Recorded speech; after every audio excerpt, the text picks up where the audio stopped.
Hi, friends. Welcome to this week's episode of Your Next Business Bestie. My name is Jen Borhart. I'm your host. And this podcast is all about introducing you to the incredible people that I'm fortunate enough to know and talking about their stories, their businesses. And these are just people that I think you should know. And I'm really excited to welcome my friend Angie to the show this week. Hi, Angie. Hello, thanks for having me. Yeah. So Angie and I have known each other. I think you spoke at Social Media Day 2 years ago, the first 2 years time. ago. Right. Yep. So 2022. So we've only known each other for 2 years. That's weird. Seems It way feels longer than that. That's right. a compliment. Right. We've done a lot in that time. We have done a lot in Um, that time. before I get too far ahead of myself, and I will just preface, Angie and I could talk for hours and hours, but we will try not to. Angie and I met through a networking group on Facebook called the Denver Boss Babes. Elizabeth, who's one of the admins of that group, was a guest recently too. But it's this incredible group of, I mean, it's a last I looked, there were 6,000 people in there. I think it's way more than that now. Oh yeah, and So I think I joined when it was I don't even know in the hundreds, and it's been incredible how much it's grown. Elizabeth is fantastic, and she is how you and I met because, and this is the power of networking, everyone, very on brand for me to talk about networking, as you will find out. Jen posted in this group looking for somebody to come to Social Media Day, talk about LinkedIn. Elizabeth tagged me, and the rest is history. Yeah. So Angie spoke at Social Media Day 2022. She's speaking, this episode will come out after that, but she's speaking next week at Social Media Yay. Day 2024. She spoke at the Mile High Mastermind 2022 and my retreat last year, the Kismet retreat. I could not have done it without Angie. So I had just lost my cat, Jack, who at some point I will talk more about. And I was just in this horrific grief cycle. And I remember I reached out to Angie and was like, I want this retreat still to happen. I need freaking help. So we spent the weekend together in Larkspur last year, but we haven't seen each other since then. I So know. I don't know why that uh, seems again, time is such an interesting thing. It snowed a few weeks ago as it does in May, and it made me think of that May day when it snowed like I don't know 18 inches in it's Larkspur. I'm crazy. trying to come down from the mountains, and it was, all of us were a little surprised by the sudden onset of winter again, even though it does happen every single spring.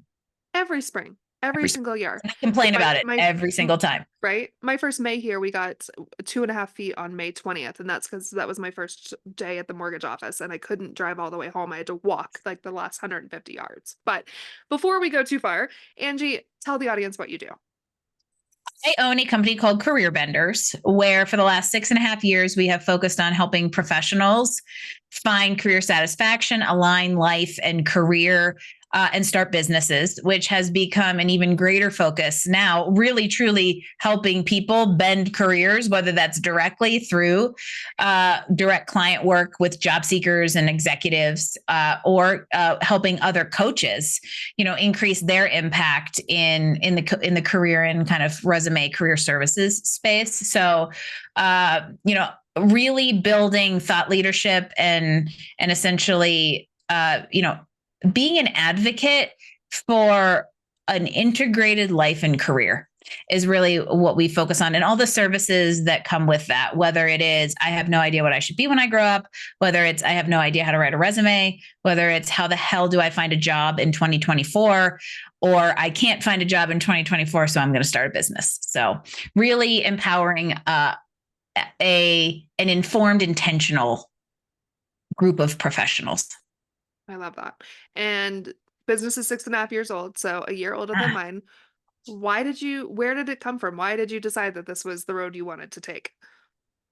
If you'd have asked me that at the time I was starting it, I would answer differently than what I now know, thanks to hindsight. Mm, So the long story short, that is still kind of necessary to get up to the 6.5 year ago point, is that I started my career as a civil engineer, and I practiced engineering for in over 7 years. I knew in college it wasn't what I wanted to do. As you might notice, I don't have an engineering personality. And so nope. what I found when I was practicing engineering is that a huge part of me was not activated. And really, like, a part of my brain was dying because I was only using the analytical side, and I wasn't communicating, and I wasn't getting to be extroverted or creative in a strategic sense. And so I finally decided to change my career and essentially took a leap with no net, no parachute in the middle of the Great Recession. So I left engineering of my own accord in the spring of 2010. No Okay. plan. And in all honesty, I think that was the first seed that was planted for career coaching. Right? It was like, man, maybe I should have thought this through a little bit more. And I spent a year just on a random career journey, trying different things, and essentially going through what I now realize was a kind of a discovery period. And I unexpectedly landed in the nonprofit sector, where I worked for another 7 years, and 4.5 of which I was an executive director of this grassroots organization that had a ton of growth potential. And all of a sudden, a whole bunch of things I had never understood about myself were unlocked, and skills unlocked and activated, and the love and capacity for entrepreneurship, how much I enjoy business strategy and the creative, the vision, and the strategy, but also the outcomes that you can see, which was a nod to my engineering days, really came to life, during that period. And I knew coming out of that, I wanted to own and start a business. And, coaching and consulting have always been something that I've had a capacity for. I'm the person people ask advice of, and also, practically speaking, low startup, low overhead. And in knowing that was the realm I wanted to be in, I stumbled upon career coaching as a specialty and a discipline of coaching that at the beginning of 2018 was kind of emerging. And so, I was fortunate to kind of get in on the upswing of that. It really all came in the forefront in 2020, and I was primed to kind of take advantage of that. But so that's really how that's just I would say the Reader's Digest version of how I got here and what the journey looks like from a step-by-step perspective. But ultimately, if I look at it in hindsight, all of those different things I've experienced in life really put me here. And Yeah. this is where I'm supposed to be. And I don't know that I could have ever planned it, or 15 years ago said, okay, in 15 years, I'm going to be an engineer, or I'm not going to be an engineer anymore. I'm going to be a coach. Like, I don't know that I could have planned a path to this. Circumstances kind of landed me here. And now I get to be on a totally different and new journey of my own personal and professional growth, which is hugely rewarding. That's awesome. I don't think I realized that we had like similar, that my business is kind of the same way. Mine, I was at rock bottom in 2018, had no idea what I wanted to do, and a friend of mine was like, well, you've done all of these things. Direct sales is a huge part of my journey, and direct sales gets a really bad rap, but I wouldn't be here today if it wasn't for my experience being the black sheep of every company that I sold product for. And I worked in publishing, and I worked for a little irrigation company, and and then on the like, I worked at Panera and Texas Roadhouse, so like dealing with people all the time. And never, I think back, I'm like, when you ask a little kid, what do you want to be when you grow up? Oh, I want to be a creative strategist and a business building partner. No, that wasn't on the list. That wasn't a box. And I don't think I actually knew that your background was in engineering, which is Mm-hmm. shocking. So Mm-hmm. what did your business look like in the beginning? What kind of work were you taking on? Who were you working with? When I first started, this is an actually interesting question. I really wanted to help people change careers because that's what I had done, and I wanted to. I think inspire is the right word. Inspire people to explore that and lean into it.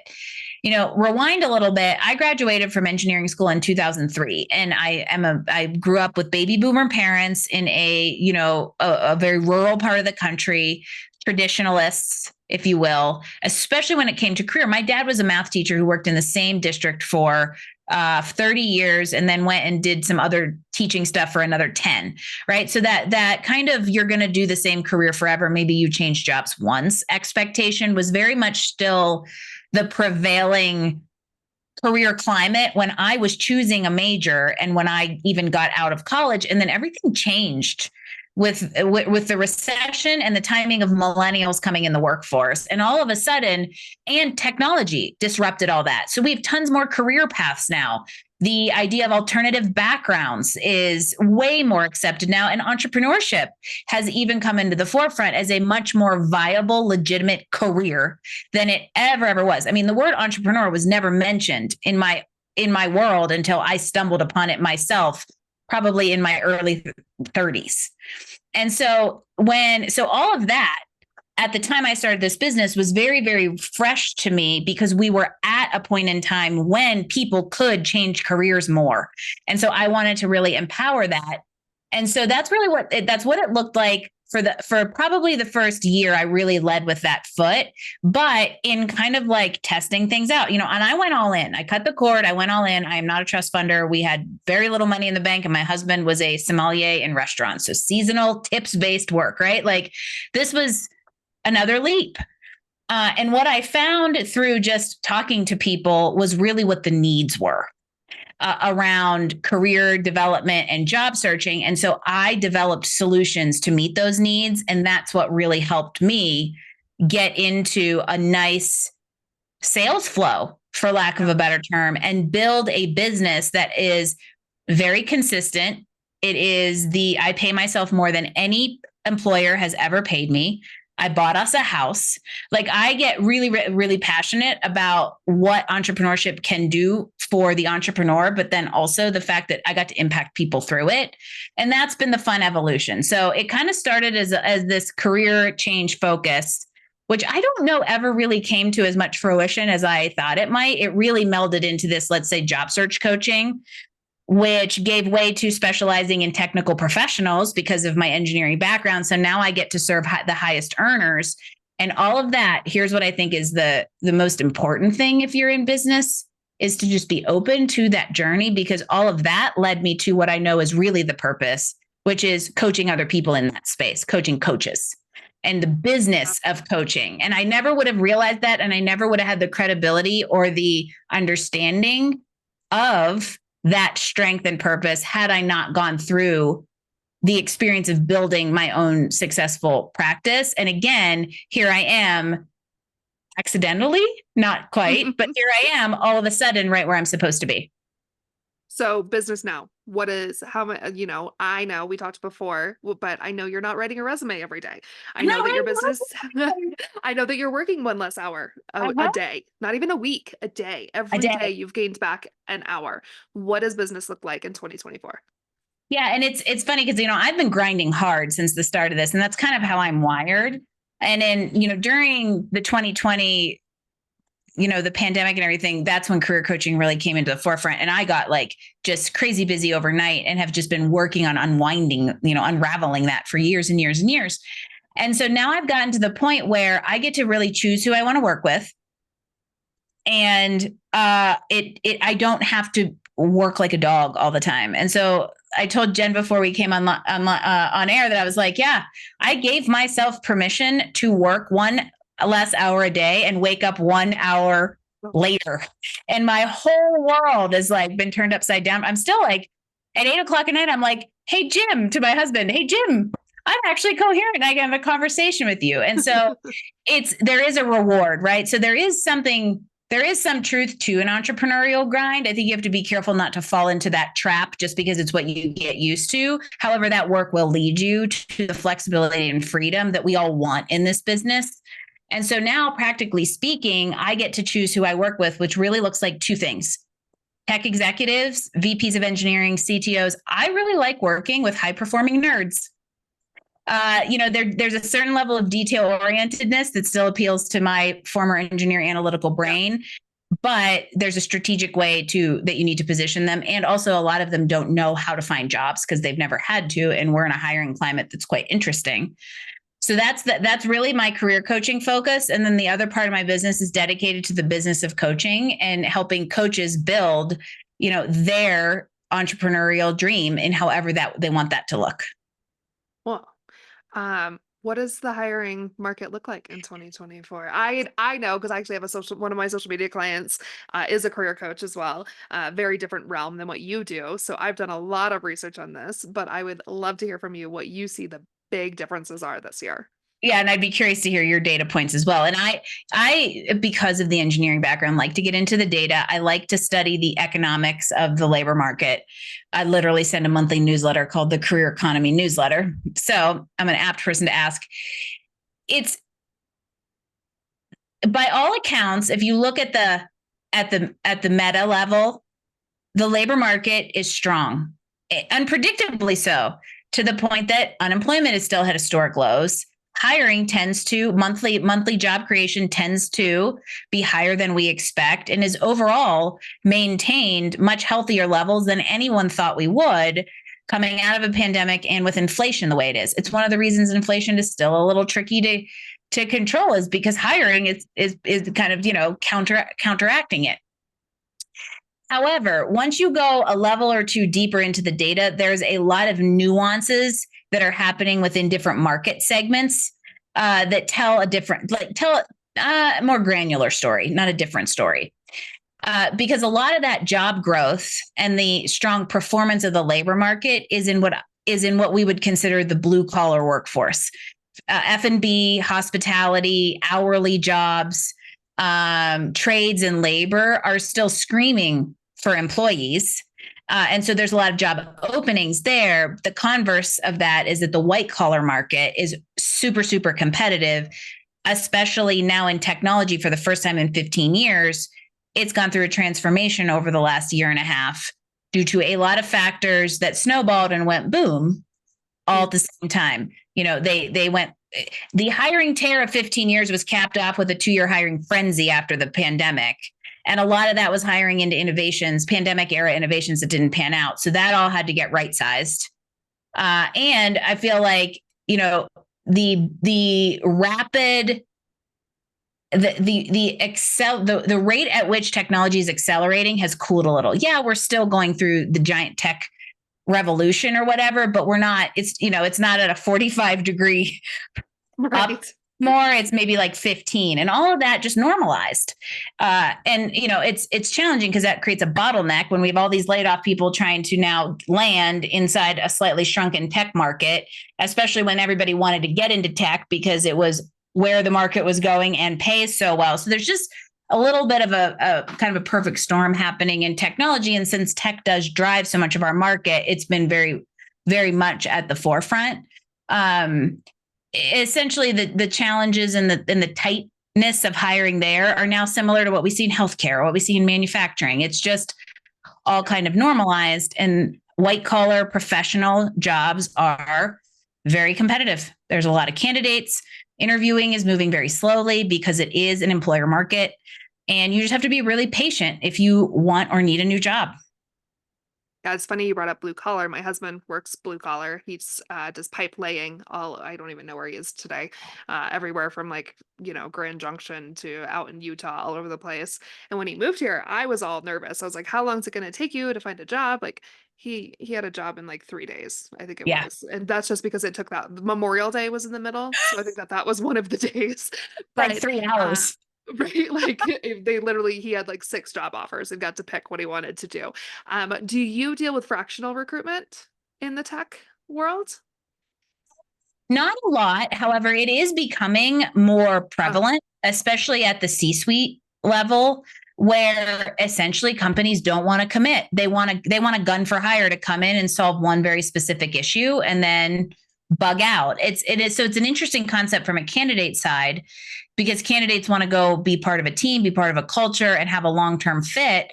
But it also, provides a unique opportunity to gain more skills, go in, create impact, leave, work for 9 months, and then take 3 months off.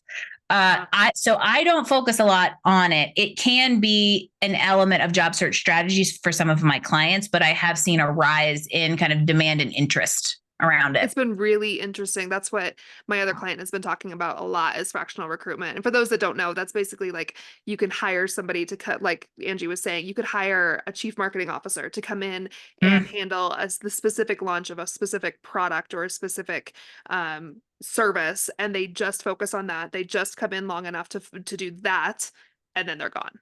And so Mhm. it's like it's hiring a temp, but at a It higher kind of level, is. kind It's of. like I'm going to say it's almost project based Yeah. leadership, and it tends to be most prevalent at the higher tiers. Marketing especially is where I see a lot of it. There's full on websites specific to fractional CMOs and Yeah. and job searching, which I think is really interesting. Yeah.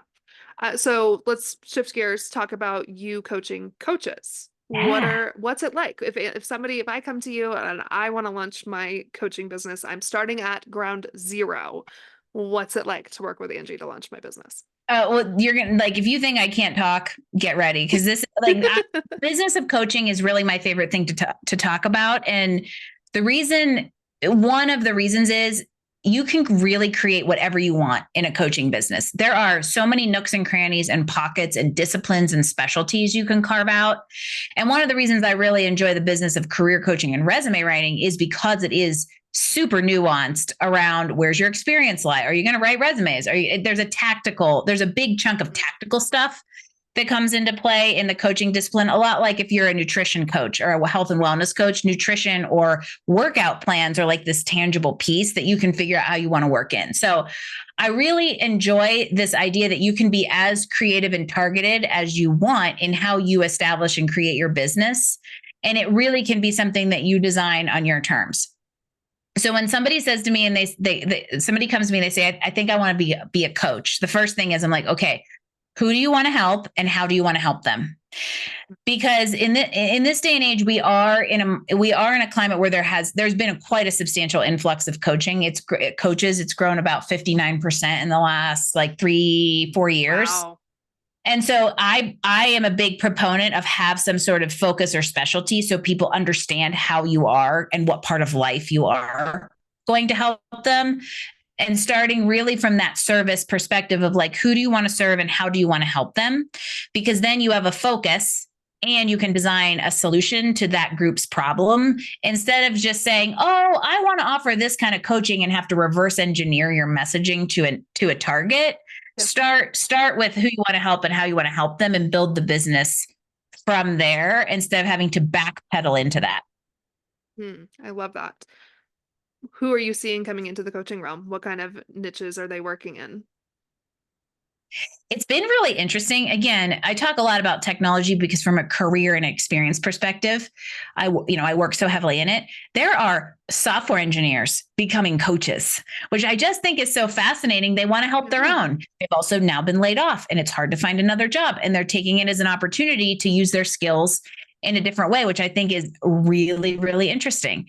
There's definitely been a substantial increase in the career services coaching space in the last several years, as far as interview coaches or LinkedIn coaching. Resume writing is now, pretty mainstream, regardless of what AI is doing. I'm actually doing my ICF certification right now at the International Coaching Federation, which is really just a totally different animal than the way I tend to work. Their coaching philosophy is way different than my analytical, very outcomes based MO. But I'm also getting to see some of the different coaching types that fall into there. Like I have there's a mom coach in there. There's an attorney coach in there, right? So there's actually like you can be pretty nichey and still have a good sized target audience to build a successful business. Software engineer coach that's fascinating. But I was actually just having this conversation with my friend Michelle that like it feels like everyone's a coach. So 59%, that makes total sense. But it's refreshing to hear that people are finding unique ways to do it. Like, I mean, you even see on TikTok attorneys that are coaching people on how to read contracts and like there's one that's specifically about travel contracts and how to get what you deserve back from the airlines when your flight's delayed and like the small print, and like she's coaching people specifically and offering one-off it's not like you don't sign up for 6 months of coaching with her, but it's like just informing people on everything, literally everything. Okay, that's a whole new level. I'm gonna have to check it out. You bring up a point though, is that also goes back to this idea that like you can really create a coaching business aligned to your experience and the way you want to deliver information aligned with that audience. So for instance, that's information that it does not require 6 months of coaching and one-on-ones every other week. That would be overkill. However, that's the perfect environment to deliver some sort of like digital course or a group or something like that. So you can also a subscription model. Yep. Exactly. And here's what I also think is, speaking of like numbers and data, because we were talking about like labor economy, the coaching industry is expected to grow about 3x between now and 2030.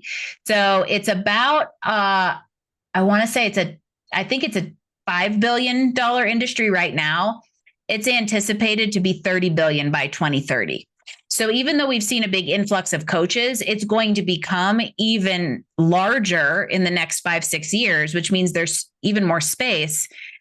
And at a consumer level or a coachee level, people are seeking out coaching maybe more frequently than they're seeking out therapy, then because of optics and also because of the more actional nature of it. So it's just really interesting to see kind of the shift and also the potential of this Ah, industry. Also, why I love the business of it.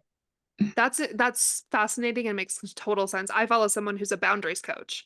So she does like little boundaries talent. She's in Yeah. Denver. She's really cool.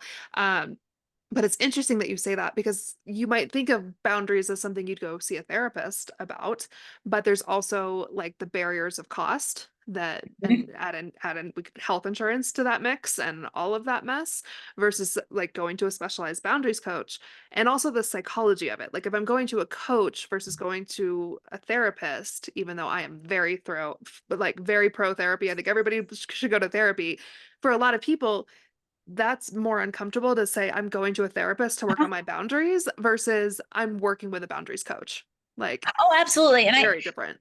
I agree with you that they both have a place in our lives, and oftentimes they work very well in concert and are essentially two sides of the same coin. Therapy is in general about dealing with past trauma that creates something in our life or makes us show up the way we do today, and kind of essentially unpacking that. Whereas coaching tends to be, more proactive, looking into the future and taking action on something. Mhm. So the two together can be really, really powerful. But I agree with you that a lot of times it's the optics of, well, I don't have crap in my past I need to work on. I'm just going to go plan for the future. Just And for we're the going future. What's coming? You've made some changes, some healthier life work to, yeah, balance, which I'm like, okay, I'm 5.5 years in. I don't want to wait till I'm 6.5 years in to gain an hour back. I'll give I you take an for hour this back a at 10. week. Yeah. I'll take an hour back a week right now. And maybe not a day yet, but I'll take an hour back a week. What's the rest of 2024 looking like? What are you looking forward to in the next year, 2 years? I am really looking forward to and have this like business of coaching stuff really in my sight. So I'm having a lot of fun building out a whole new not branch of the business, but a whole new set of programs and offerings and solutions to the challenges that coaches face in growing their businesses. So, I've got a mastermind in the works. I would love to do a retreat. I've been thinking about it. I half-heartedly tried to do one last fall and gave up on it. It was probably the best thing, and just really trying to essentially take the impact I get to have at a one-on-one coaching level to the next level by impacting the coaches who work with one-on-one. Right? It's like it's like a little bit of an adrenaline/addiction when you start doing this kind of work. That you're like, oh man, I helped that guy do that. Well, why don't I help the woman that's going to help that guy? Because then it's 10 guys who got impacted. And so wanting to take it to the next level, theoretically, sometime the book will come out that I have been working on for years. So it's like, You're I like, guess okay, I can help Angie with that. I have ideas for that. I have ideas I for know that. I you do. just have a checklist I going in my know. brain right now. But it's also it's a growth challenge for me because and this after 5.5 years of working a certain way. In my world, it was grinding a certain way, Yes. serving a certain type of client, to all of a sudden start shifting your focus and doing some things differently. I mean, you really have to retrain some stuff that's become very habitual. And it's a fun challenge, but it's also, I catch myself like defaulting to the stuff I'm used to for 6.5 years instead of saying, no, wait, you have to set time aside for this. So, I tell people all the time. So when somebody comes and says they want to start a business or they want to coach, I tell them something that's very relevant to what we're talking about. There is no better exploration into self-discovery than starting and growing a business. And I'm experiencing that again Absolutely. right now. Yes. Yeah. I mean, I shifted my business. I guess it was right before you and I met. So I was completely a virtual assistant. I launched my business as a VA and so many of my clients are like, "Jen, you're not a VA though. Like that's not, it's not a task list." And so I rebranded as a creative strategist, but it took a solid year Mhm. before I was comfortable say like you even asked me before we came on what VA tasks I'm doing, and I'm happy that my answer was none, Not. really. I have one client that she's been with me that whole time. And we're actually branching into more strategy stuff with her, but I am not taking on that stuff. And I'm saying there's power in saying no and it's It's hard friggin' as an scary entrepreneur. as all hell, but it is a very powerful little two letters. It's funny because we picked this path. We picked the freedom of entrepreneurship, but then like you're saying, we get in these habits and we it's so scary to change them because we think the whole thing is going to fall down. But like newsflash, you did it once. You now have more of a following. I mean, my following started in direct sales and like I've always been what you see is what you get. That's always been me. So those That's why we changes get are along. right. I'm like, if it's take it or leave it.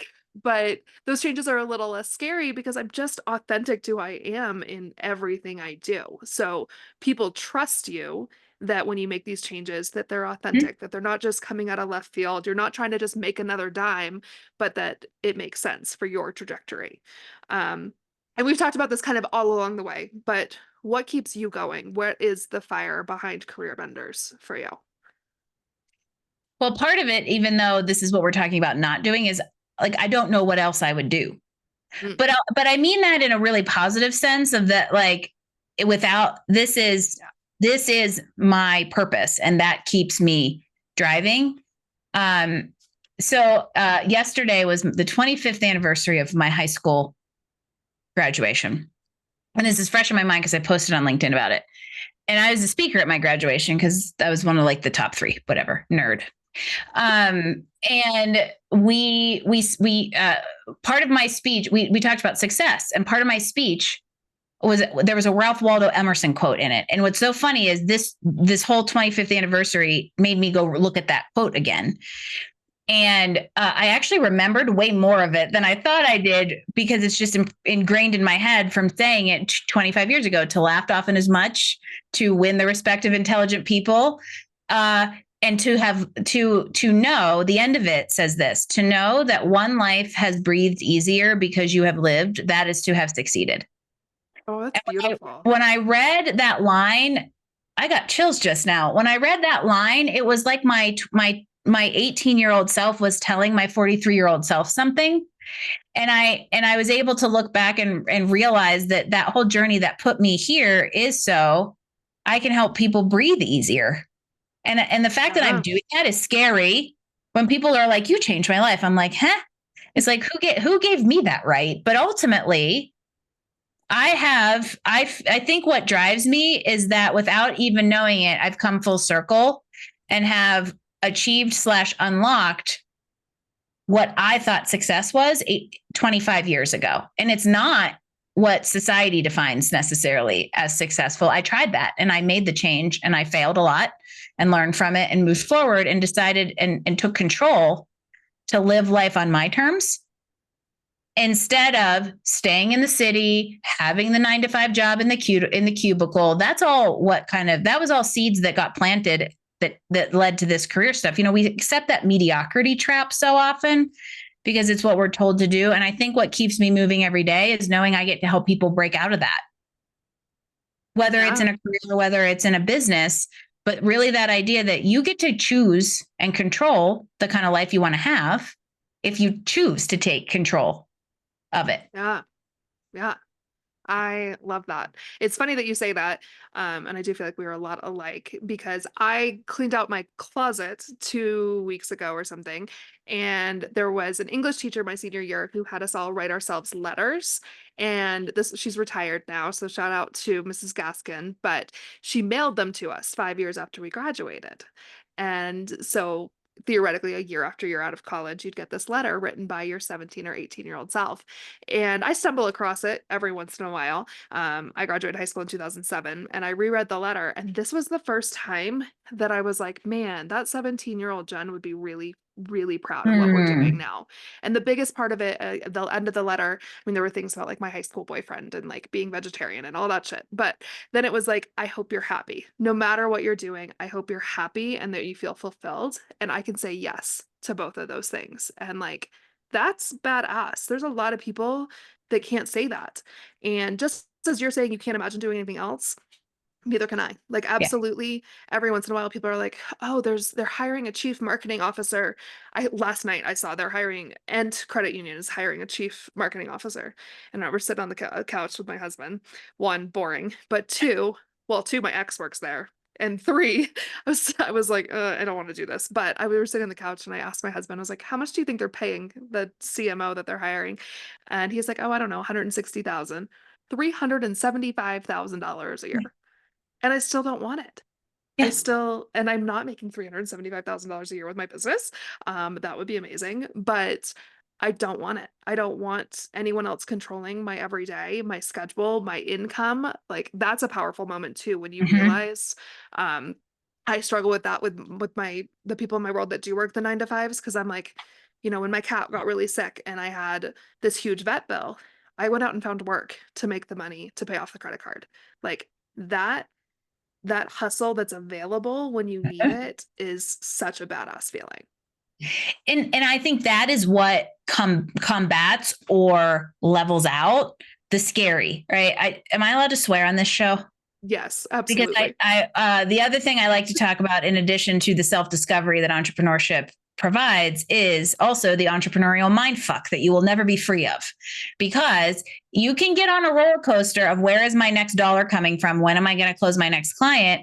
And you will get off that roller coaster inside of 3 stops because it's just way too up and down, up and down, up and down. If you can find the consistency of, okay, I know there's a certain level of risk. However, I also can I have things more I can control in business than I can being employed. Those two things can almost like counteract or cancel each other out, so that you have a really nice baseline of consistency with which to operate, so that you're not constantly checking the bank account, but knowing what you need to go do to get money into it. Yeah, man, you're speaking my language. So much, so much. Okay, you and I could talk forever, and I am sure I will have you back for another It's the episode. Jen and Angie mini series of your next Right? business bestie. Right? We'll just do a week worth of a daily episodes of you and me talking about who knows what. How can people find you, Angie? What's the best way for them to reach out? Best ways would either be careerbenders.com is our website. I'm also all over LinkedIn all the time. So you can find me there, just Angie Callen, probably connected to Jen. I'll probably pop right up because, I post nonstop. It's my platform of authority. Yeah. So LinkedIn or the website, there's a way to book time with me straight on the website. And if I can support you out there in taking control of your life and your career, I want to do it. I want to be Okay, your we next can't we bestie. can't think, right? We can't. What LinkedIn, give us one big LinkedIn tip for 2024. I can't. I have you speaking next week on LinkedIn, so it would be wrong to not have you give us a tip. Loaded. By the way, I I got to know. talk to you about what you want me to talk about. My biggest tip is, if you're not actively engaging on LinkedIn, actively engage on LinkedIn. So just to take it one step backwards, if you anticipate yourself searching for a job or you want to grow your business, LinkedIn is a gold mine. It is how I started my entire business. I commented on somebody else's post, ding, got a DM, and that was my first paid client. And so there's a lot of potential there that most people don't realize, specifically in the job seeker realm. If you are planning on job searching, your existing network is more of an asset now than it has ever been, due to the challenges of the professional job search. So build that network when you don't need it, so that it's there when you do need it. And LinkedIn is a great way to do that and engage, while also creating a foundation if you ever want to go out on your own. So Love I it. guess my one LinkedIn tip is use it. Right? And a lot of people, so many people aren't. That's when I'm doing social media. People are like, but I don't think my Mhm. people are on LinkedIn. I was like, they are. You They are. just you A just got to lot of find them them. lurk, and you may not know. But it's something like less than 10% of users on LinkedIn actually post content. So right off the bat, you're in a very small little piece, and in many industries, it is where people go to vet and validate. Makes total sense. Yeah. I have a client who her podcast is Taboo to Truth, and it's all about like middle age, sex, dating, Oh kink, yeah, I all of introduced you that. to her. Yes. I knew How's that. that for So networking? Case in we, point. right? Karen is wonderful. We're working together on her social. She's so cool. So thank you for her referral. But she is speaking, it might be today. She's speaking on like a webinar or something, and she got the gig because they searched for the word sex on LinkedIn, and she was Yep. the only one that came up. And it was as simple as that. So, Yep. yeah, And I need to guess get better what? about LinkedIn. For her, you know this since you're doing her social, it's easier because you can actually say the word sex on LinkedIn other than except for like other because on Instagram you can't. You're going to constantly get censored. There you go. Yeah. Yeah, it's we could talk about that too. But yeah, we're having to like put the apostrophes or the dollar sign, and we were talking about LinkedIn. And I was like, I don't think LinkedIn cares. Like I don't they don't care. But It's a real anyway, engine. Yep. So there you go. Use it. anything else to share today? I know And you do and you I could really want literally to talk. open that can of worms? I never have a I last know. opinion, Jen. So I have never ending opinions about everything. I So know. uh, thank you for having me. I love that you're doing Yeah. this. And you said something at the beginning that I'll bring full circle as my last just little thought. Entrepreneurship can be lonely and seek out people who can act like coworkers for you. Yeah. I don't think I had made that analogy yet, but it really is. That's the goal of this podcast is so you have your coworkers. And for Mhm. when shit gets hard, when a client's a nightmare, when you mess up, that's something I've been talking about a lot is like we all mess up. We are still human. Even though you're a business owner, you can't expect perfection. You can strive for not messing up, of course, but you're going to mess up. And I want people to have those coworkers, that circle Mhm. to lean on when something goes wrong. So Yep. thank you so much, Angie. It Thanks, is an Jen. honor to have you on my podcast. I can't wait to see you next week. And Yay. for everybody listening, my name is Jen Borhart. If you want to hear more about what I do as a creative strategist, you can find me on Instagram at LifeJensWay or email me at jen@jensway, or my website is jensway.com. There's two N's on Jen always. Or if you or somebody you know would make a great guest for the podcast, I would love to chat. And thank you so much for listening. And thank you again, Angie. And I will see you all next time on another episode of Your Next Business Bestie. Yay.